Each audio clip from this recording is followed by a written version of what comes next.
Hello, I'm Wade Allison, Professor of Physics at Oxford University, recently retired, and I've researched and taught students all my life there for 40 years, motivated really by wanting to understand rather than building up political or contractual links of any kind. In 2006, I wrote a book called Fundamental Physics for Probing and Imaging, and it's a textbook. But as a result of writing that, I became very concerned that the way radiation is looked at in medicine and in health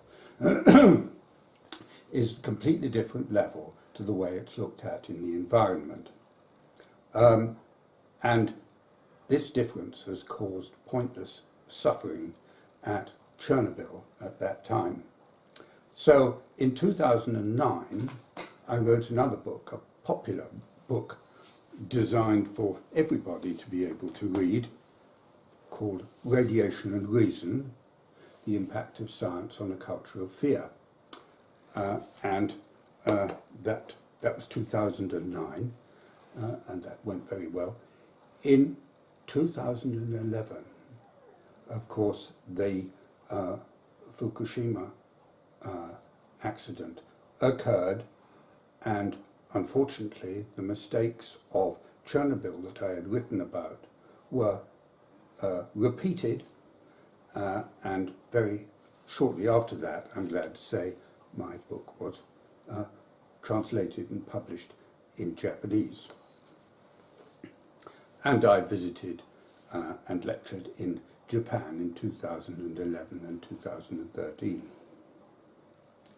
I'm doing this because I have a very encouraging message to give to Japan and a lot of other people. And I'm often asked why nobody else is giving that same kind of message. But I'm aware that many people know what I'm saying, but are not able in a position to say it. But because I'm retired and have no political or commercial associations, and I'm a nuclear and medical physicist, I'm in a position to come to my own conclusions, not to rely over much on others and take things back to first principles.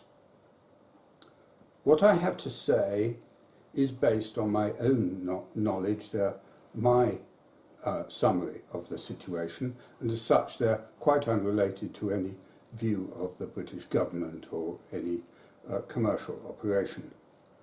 I am a founder member of the SARI group, international SARI group of over 100 professionals who are worldwide, who are deeply concerned about the current misunderstanding and misuse of the science of nuclear radiation, and so they do have ideas very similar to mine.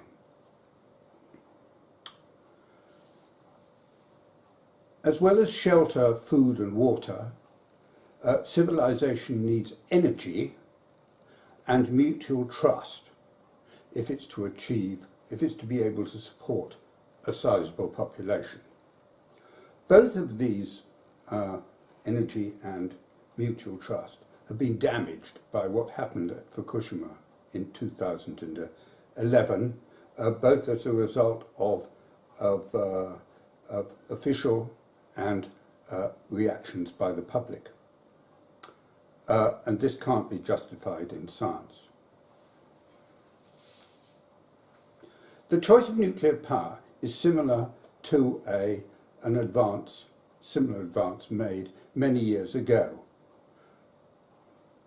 When plants get energy, they get it from the sun, and animals get energy by eating food, and burning or digesting it inside.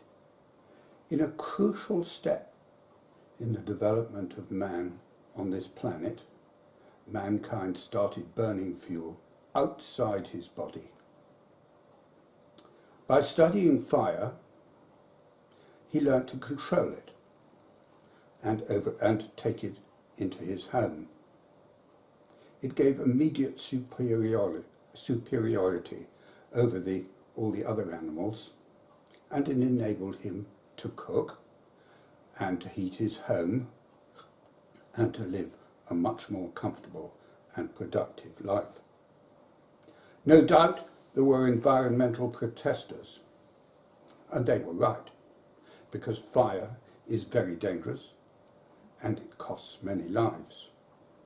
Fortunately for civilization, those protesters lost the battle, and man continued to study nature and benefit from his findings.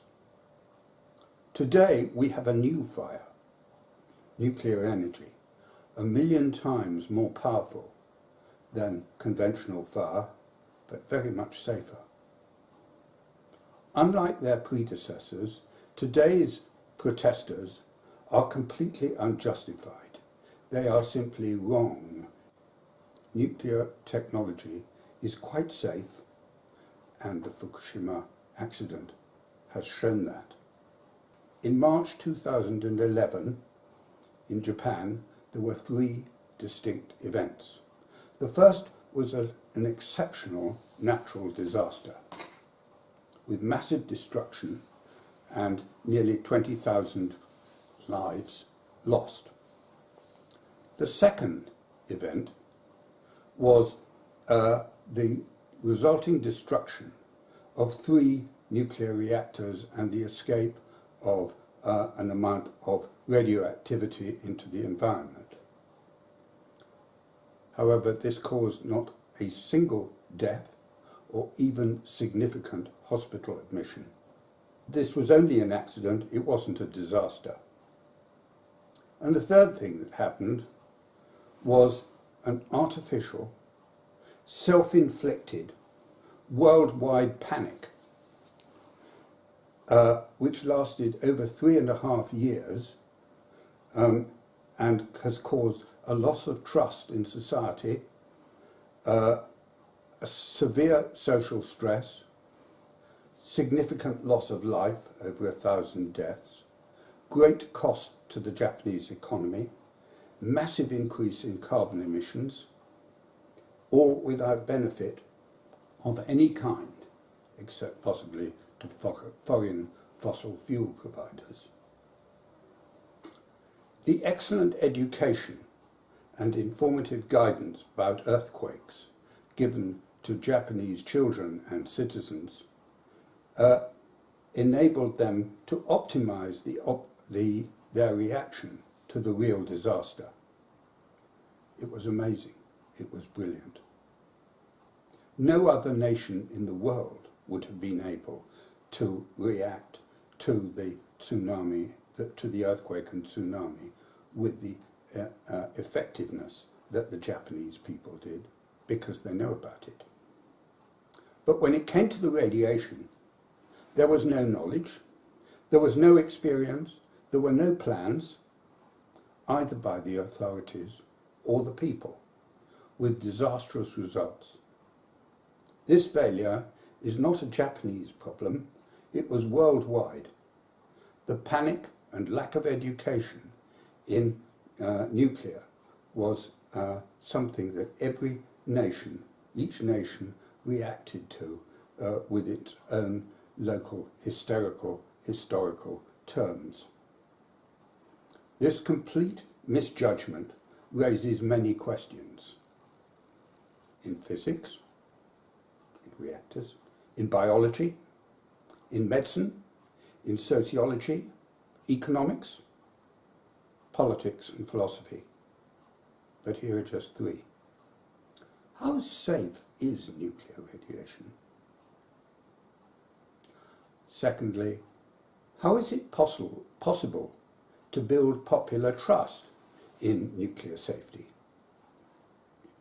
And thirdly, who still says that nuclear is very dangerous, and why? To talk about safety, we need to have numbers and measurements. These are the details that children and students should learn about in schools.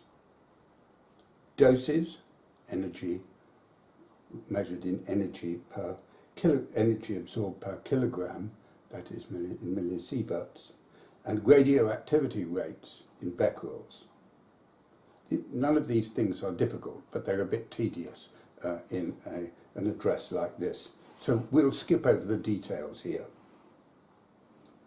As the data will confirm, it's actually the dose rate that is important.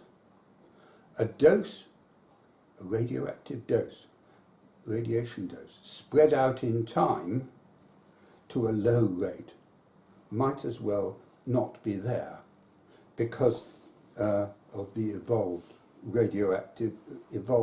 biological reaction, which has plenty of time to correct it.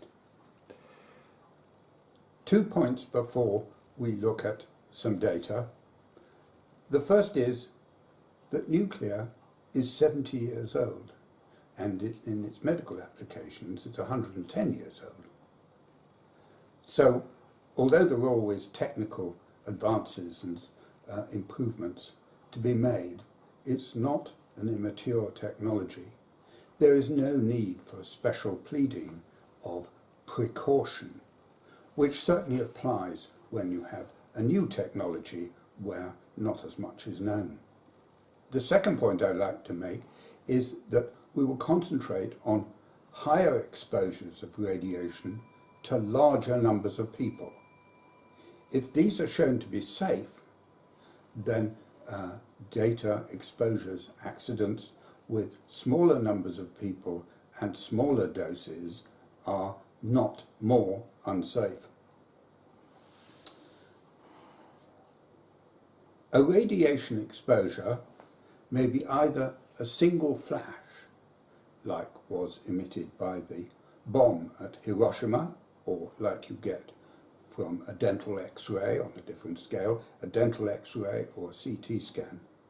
Or it can be an ongoing chronic radiation, a dose rate from an internal radioactive source inside your body or from the natural background. Either of these, the ongoing and the acute, may cause, first of all, it might cause early death by widespread cell failure. This is called acute radiation syndrome. Or it can cause cancer in later years, which is what people often worry about. Or it might cause health failure in later generations, which they also worry about. Although notably, this has never been seen in humans and is only to be observed in Hollywood and in the pages of thrillers. So let's put that one out. There may also be, of course, non-fatal diseases, but statisticians find that death certificates provide a much more firm basis for concluding what's going on than looking at other marginal health conditions. There is sufficient mature evidence to study all of these, in particular from Chernobyl for an acute exposure, from the Goiânia accident, which I'm going to tell you about, for a chronic dose. Then, thirdly, from lifelong cases of ingested radium, plutonium and other alpha emitters. And finally, from a century of the use of radiation in clinical medicine for people's health. Moderate doses are used in diagnostic imaging, but doses typically 200 times larger are used to healthy parts of the body in radiotherapy. And all of these data, all of this information, has to be looked at and understood in the context of biology, that is, how life works. Life has evolved ways in which to protect itself from damage and cope with the damage if it occurs. That, after all, is what life is all about. In the context of radiation and other oxidative attack, its methods include neutralizing broken molecules, that is to say, hot radicals. You may have heard of antioxidants, that's what that is meant to be about, mending DNA breaks, replacing cells, and immunity, that is to say, rejecting any cell that doesn't look like one of ours. But this protection may be overwhelmed, it may not work, at high dose rates. And when it fails, what we need to know is, what is the threshold for failure? At what dose rate does this natural protection fail? Let's look at the evidence. Let's look first at the Chernobyl data, in particular the Chernobyl firefighters who went in and put out the fire early on. They were irradiated very heavily in a day or two. The crosses on this slide show the mortality from ARS in each dose range. There is a clear threshold, somewhere around 2000 millisieverts, for such early death. The curve shows similar data for rats, with many more examples, and what's important is perhaps that in the following 25 years after Chernobyl,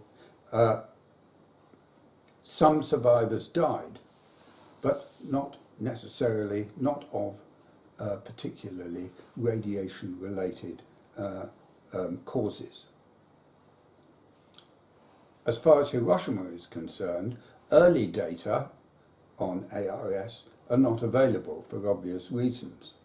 Studies show that most initial casualties died of blast and fire. The radiation was an acute flash from the bomb with little chronic dose. There was no evidence for later cancer deaths for doses below 100 to 200 millisieverts. Above that, there were leukemia and solid cancers. Next we come to the Goiânia incident. The Goiânia accident gives evidence for large internal doses with chronic effects spread out over months and years. In Brazil, a redundant radiotherapy dose, 50 million becquerels, to put that in, of cesium-137. Cesium-137 is the same isotope as escaped at Fukushima, and therefore this is particularly important. Anyway, this source went into a family home. The children enjoyed the blue glow that it emitted. They painted their skin.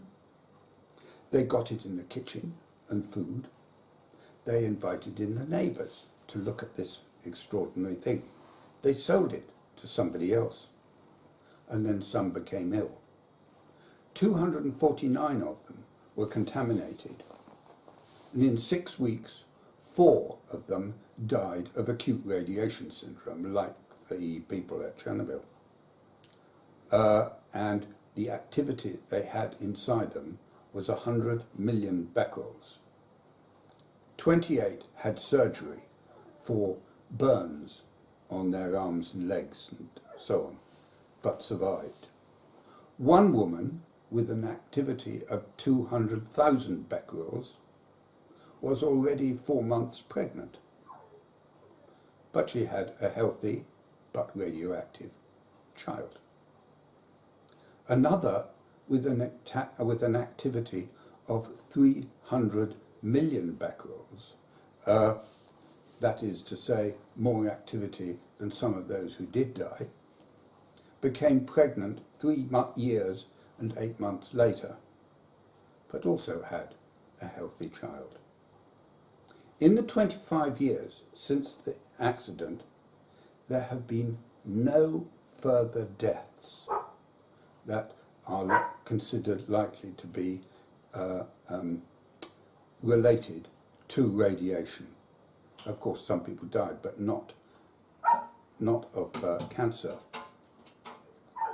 But there are professional reports of radiation-induced fear and stress, just as there were at Chernobyl and Fukushima.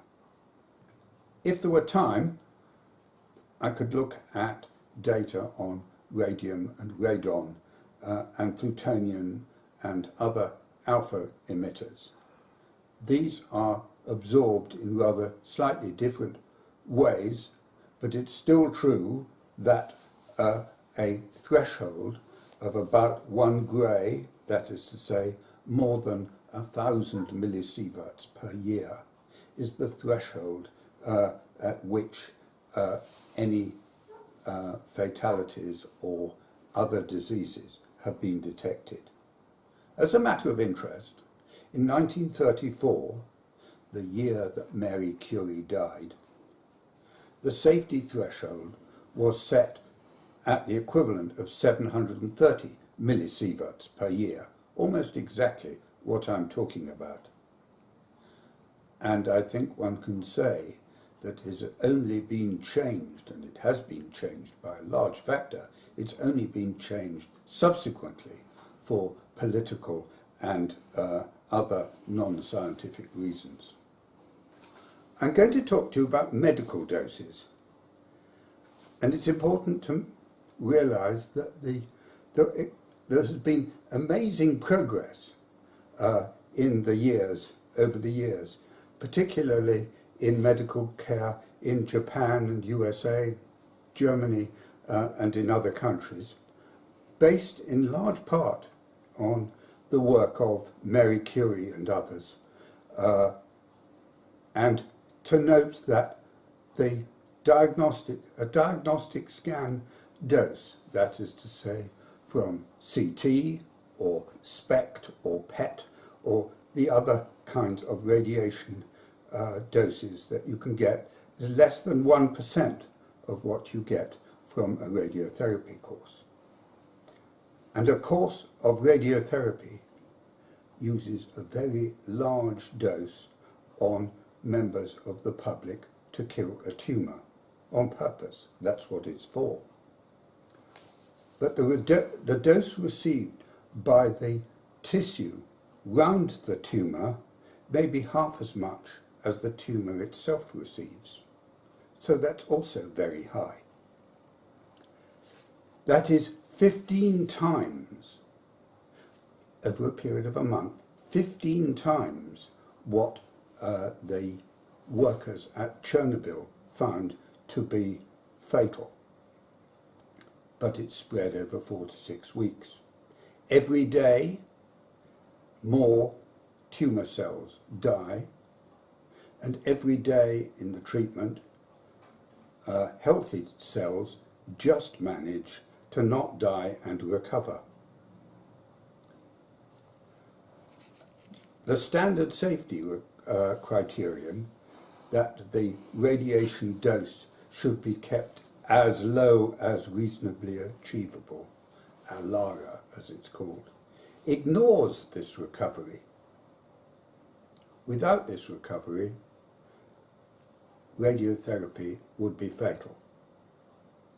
And millions of people all over the world have personal experience of the efficacy of this recovery mechanism for their own health. We can illustrate the position graphically with monthly doses represented by areas. Pictures are important, even in science. The red circle is the fatal monthly dose to the tumour. The yellow is a dose tolerated by patients to healthy tissue with a few % chance of introducing a new cancer, a loss of hair, a burn, but usually recoverable, and usually the patients go away and say thank you. So this is not something hidden in some government nuclear research lab. This is something that a lot of people have a personal experience of. As high as relatively safe, AHA's level, is the green circle, conservatively 200 times smaller than the yellow one that we've just been talking about. There are no known risks at this dose rate, which is 100 millisieverts per month, and this is suggested as a conservative, safe threshold. If it had been used at Fukushima, there would have been no evacuation after the first couple of weeks, no food destruction, no social stress, no additional deaths, and so on. But it's 1,000 times the official UN-blessed standard ALARA rate, that is 1 millisievert per year, shown as the tiny area of the tiny black spot in the green one. The conclusion is that standard safety is unjustifiably strict by a factor of about 1,000, and great pain has been caused by its use in Fukushima, as it was also at Chernobyl. So we come to our second question. How can we build popular trust in nuclear? First, as we've already seen, people should realize that they're much more familiar with radiation than they think they are. It's here, in sunshine and life-saving medical treatment. Radioactivity is natural. Inside us, in onsen and spas.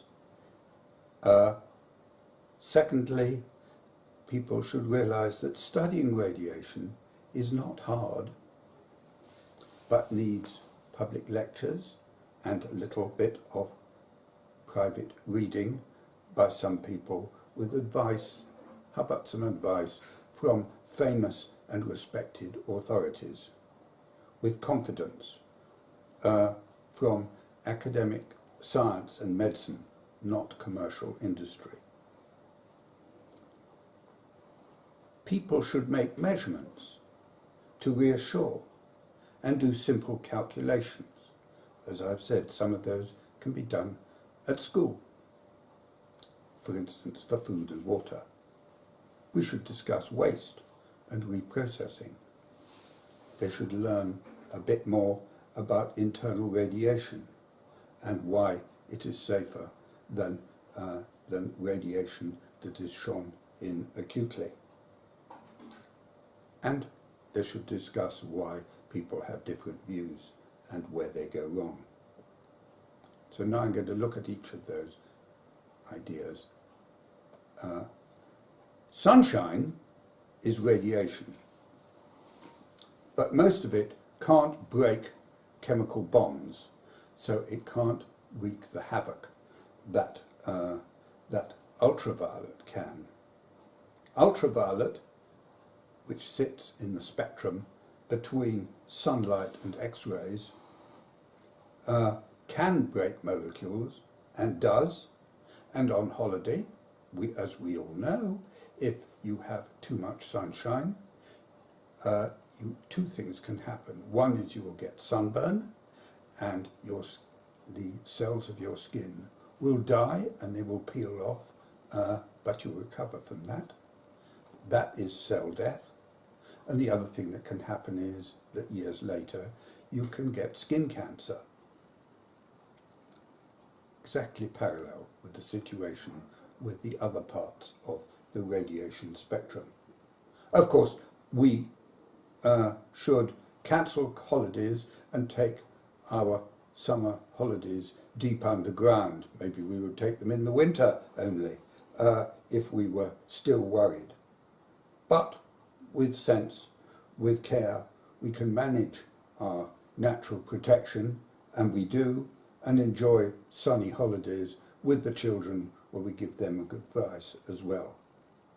It would be good if we could take a similar attitude to nuclear radiation, to low-dose X-rays and other radiation. We should remind people of the life-giving benefits of medical radiation. Japanese healthcare is as good as any in the world. The radiation is exactly the same as the radiation in the environment. We need to establish respect and trust. Where are they to be found? Well, we're not the only people who have a problem establishing respect and trust with the public. Bankers need to, for good reason. And what do? They put pictures of great scientists and thinkers on banknotes, and some other people as well, to add gravitas to those grubby pieces of paper that they sell us. Well, we should do likewise. Here are a few. Mary Curie, of course. She's appeared on both Polish and French banknotes. Charles Darwin, naturally. Florence Nightingale, of whom more later. Adam Smith, the natural philosopher and economist. They speak with one voice about not being afraid. Adam Smith would see fear of radiation as pure superstition, as dangerous and irrational as fear of an economic bubble or a stampede. Mary Curie and Florence Nightingale agree. A recent Egyptian Nobel laureate puts it succinctly: fear does not prevent death, it prevents life. And what did Florence Nightingale actually do? She was a famous early statistician and a very powerful advocate. She got data, she drew pictures that explained her data, and she showed them to those in authority in her day, with some vehemence, I suspect. Her work inspired me to draw the simple area diagrams that I showed earlier. And what is the significance of the science that they taught us? Darwin would tell us how evolution has matched life and its repair kit to our actual radiation and oxygen environment. Ignoring this and trying to do better with UN committees is like keeping a dog and then learning to bark yourself. But like Florence Nightingale, we should make measurements. For instance, for internal radiation that has worried many in Japan, we should compare the highest cesium-137 measurement recorded for the public, which in fact is 1,400 becquerels in the whole body, with the natural potassium in the body, which we all have and have had since the beginning of time. It's about half. Also, we should compare that 1,400 becquerels with the dose at Goiânia, which was exactly the same, but at least 10,000 times higher and without cancer in 25 years. So this must be good news. There's no chance that anybody's going to get cancer from cesium-137. And there's no chance that they will get thyroid cancer either. There's no time to go into the detail, but iodine is so plentiful in the Japanese diet, but it wasn't at Chernobyl. The release at Chernobyl was far higher than the release at Fukushima, and potassium iodide pills were not given at Chernobyl, but in many cases they were at Fukushima. Simple calculations expose the folly of the food and water regulations. On this slide I have shown what any high school student with a little half an hour of education could learn to do. Such regulations are designed to appease, but in fact what they do is create mistrust. We can compare nuclear wastes with other forms of waste. Nuclear waste is tiny in comparison with CO2 or personal waste. Nuclear waste does not spread or multiply by thermal chain reaction like fire. It cannot be caught and spread by chain reaction like disease in biological waste. Its famous chain reaction can only occur inside a working nuclear reactor. Nuclear waste is not discharged into the environment, not into the air like CO2 from fire. It is not discharged into water, or worse, like personal biological waste. It can be cooled and stored in solid or liquid form for a decade or more. Nuclear waste is 95% unused fuel, and that can be reused. Fission products are truly spent and can be separated from the actinides, as they're called, including plutonium, which have not yet been fissioned. The unused fuel and the plutonium can be reused, as I said, in a normal reactor. The actinides can be burnt up in a fast neutron reactor. Several of these have been built. The fission reactions, fission fragments, can be buried and are harmless in a few hundred years. This is shown on this next slide. If waste is not reprocessed and not separated into these constituents, its value is discarded and its lifetime, the lifetime for which it remains radioactive, is vastly extended. There has never been a reason to do this, but President Carter misguidedly discontinued work on fast reactors in the US in 1977 as an anti-nuclear move. In summary, there is nothing exceptional about nuclear waste, only that people are afraid of it, and their concern is completely unjustified. So what does frighten people? Well, this slide shows that displays of authority, that is dressing people up in protective suits and goggles and breathing apparatus, can frighten them. What they need is explanation and understanding. The sight of officials and politicians in protective gear digging up your children's playground is enough to put any parent to fright. People are also frightened as a result of Cold War propaganda. The friendly fire effect from fear of radiation, which we were all fed with, including me, over the years, these fears persist. They're not justified.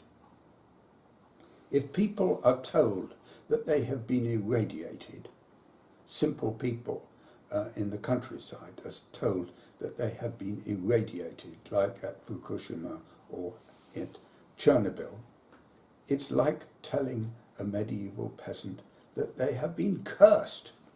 They don't know what to do about it. They become depressed, and very often they will die. There's medical account of this sort of thing, when in fact there is nothing wrong. This is the real power of voodoo and witchcraft.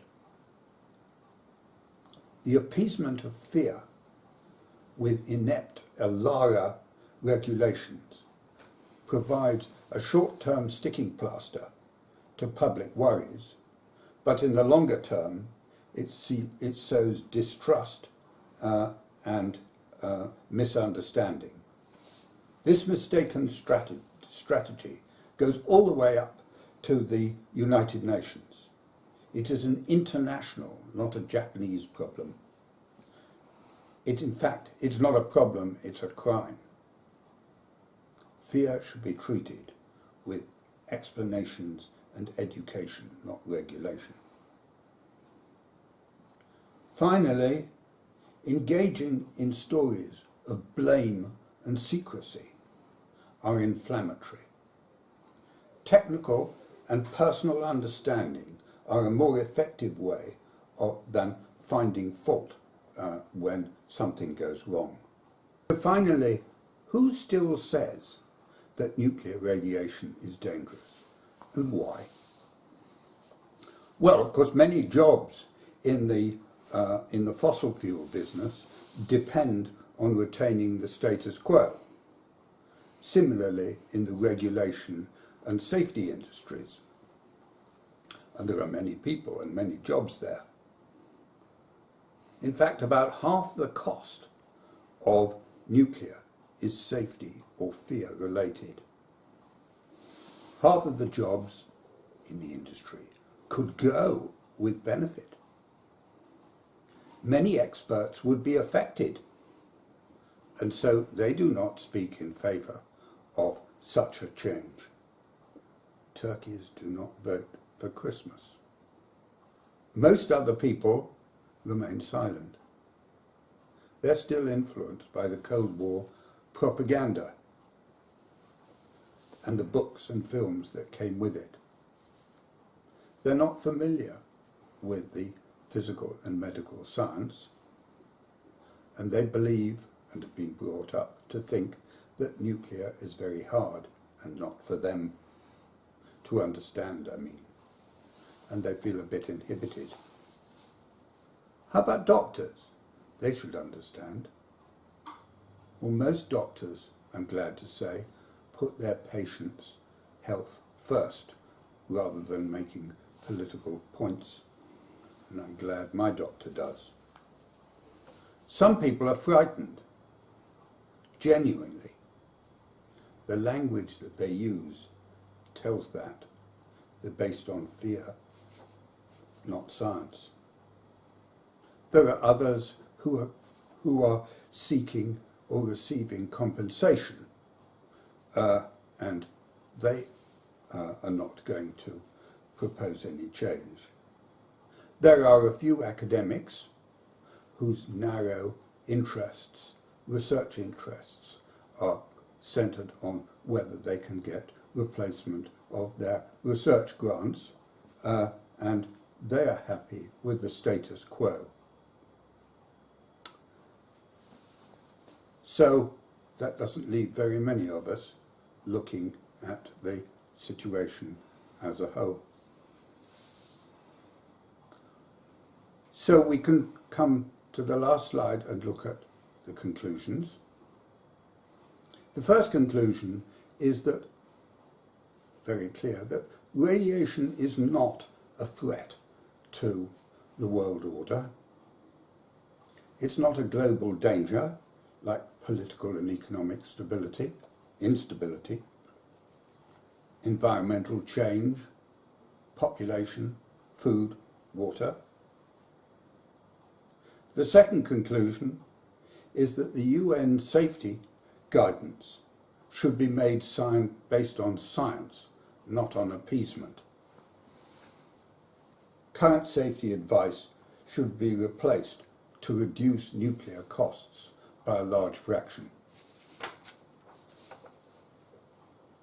Third conclusion, education at all levels would remove the stigma of nuclear. We should build trust in science and society with explanations in simple terms. An uninformed democracy is unstable.